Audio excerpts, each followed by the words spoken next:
Масштабные учения МЧС пройдут по всей стране. В рамках празднования Дня гражданской обороны во всех регионах России состоится всероссийская штабная тренировка по ликвидации чрезвычайных ситуаций. Подробности грядущих учений в Якутии в материале Афанасия Николаева.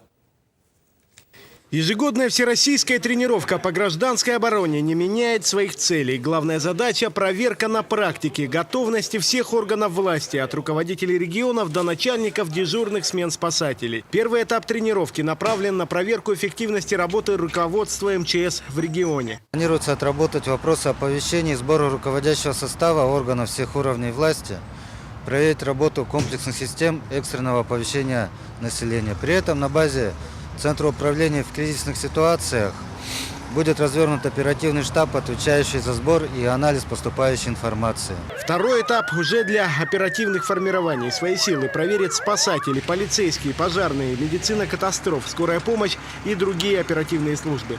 Причем для каждого региона разработана своя условная чрезвычайная ситуация.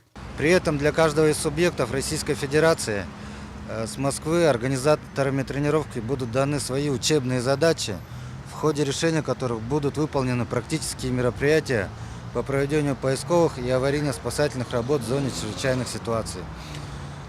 По всей стране будут развернуты объекты гражданской обороны, посты радиационного, химического, биологического наблюдения, пункты выдачи средств индивидуальной защиты, а также эвакопункты.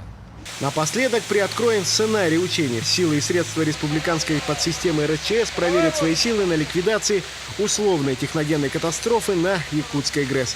Афанасий Николаев, Иван Семенов, НВК «Саха», Якутск.